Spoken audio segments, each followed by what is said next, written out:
ma jiro marka taasna waa lagama maarmaan in la qaato way arinta noocaas ibnu Sina ninka la yiraahdo oo ahaa nin caalim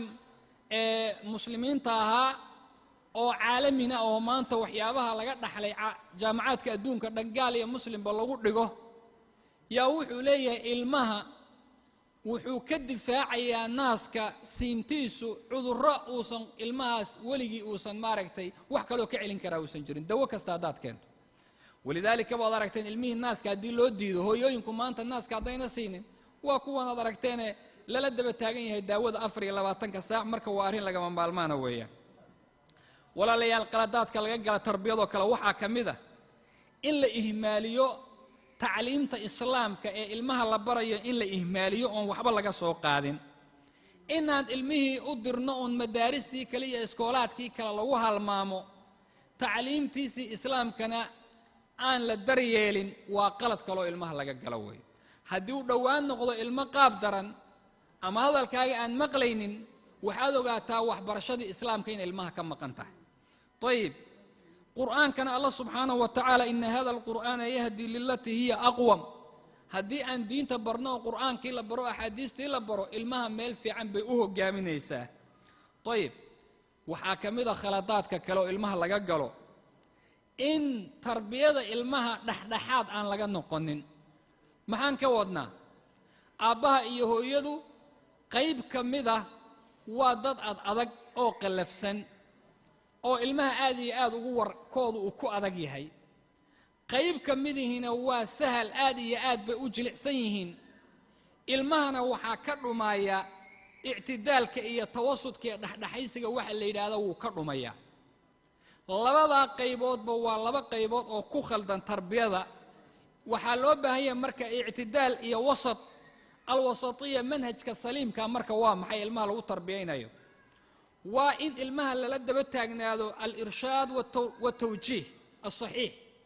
وإن تلمام في عن مرو البعض سيسو وإن آباء يهويدا هذا الكود المهم مغلي كره لكن هير واحد جاري كرتا المها وأنكم مغلين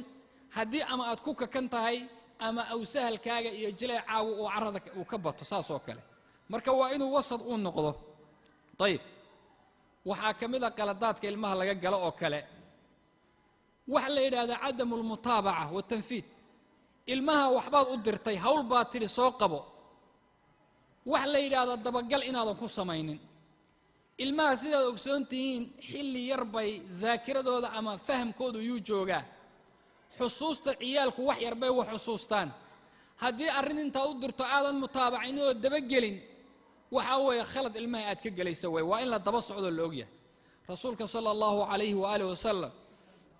wiilashii khaadimiinta ay wanaagsanaa oo khidmayn jira waxa kamid ah Anas wiilkii la oran jiray garanaysaan Anas wuxuu yiri maalin maalmaha kamid ah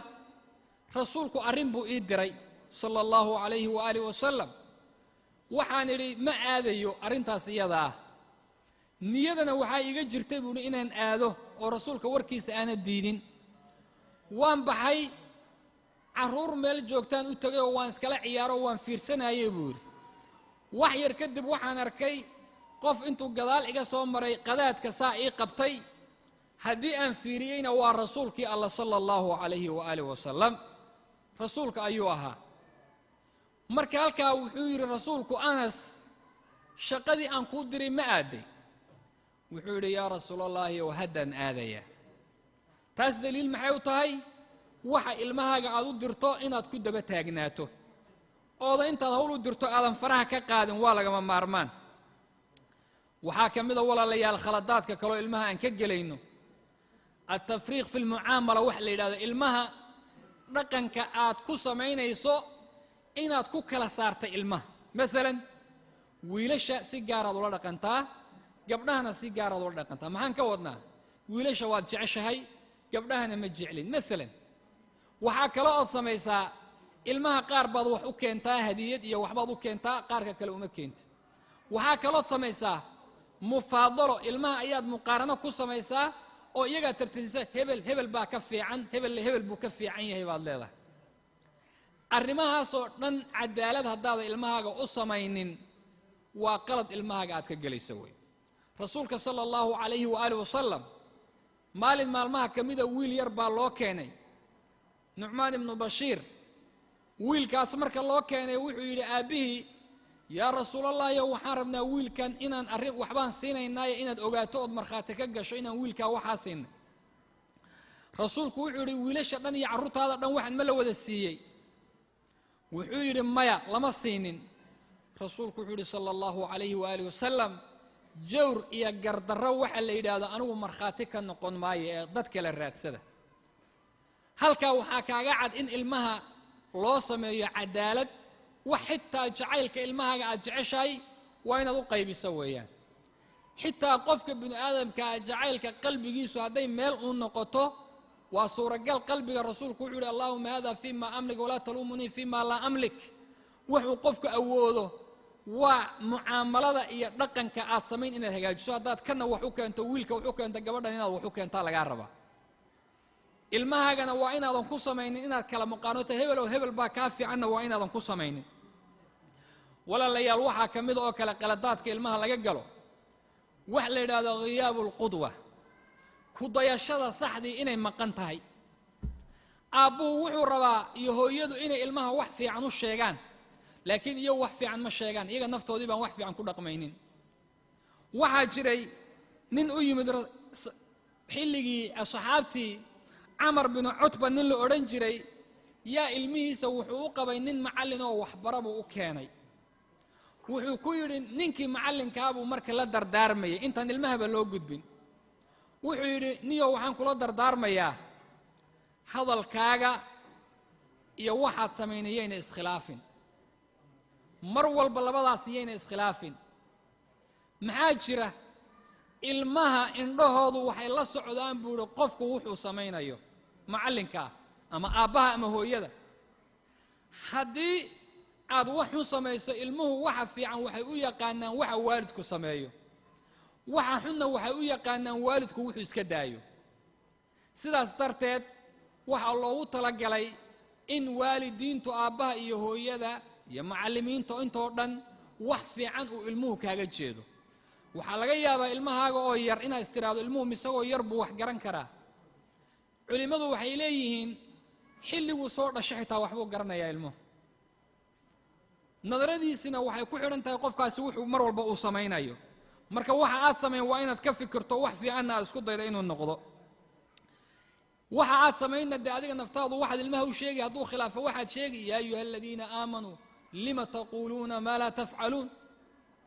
waad garanaysaa allah subxaanahu kabura maqtan cinda allah an taquluu maa laa tafcaluun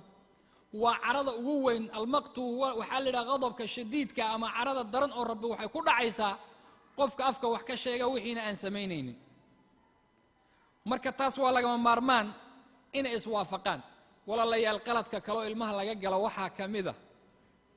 adducaau cala alawlaad ilmaha in la habaaro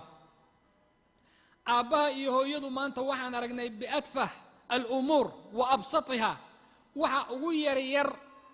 oon waxba ahayn bay ilmaha ku habaarayaan waxaan waxba ahayn ilmuhu haddaa intaad wax soo qaba tiraado wixii uu qaban waayo waxaa laga yaabaa aabbihi hooyadu inay habaar la daba istaagaan waa arrintaasna khalad weeye habaarku wuu ku dhacayaa ilmaha cabdullaahi ibnu mubaarak nin la odhan jiro oo caalim ahaa yuu u yimid nin wuxuu yidhi yaa sheekh cabdallah waxaan kaa rabaa buu yidhi inaad ilmahaygan ii tarbiyayso ood iigu ducayso ood wax wanaagsan ii sheegto wuxuu yidhi ma laga yaabaa ilmahaaga inaad habaartay wuxuu yidhi haa waan habaaray wuxuu yidhi laqad afsadta tarbiyatah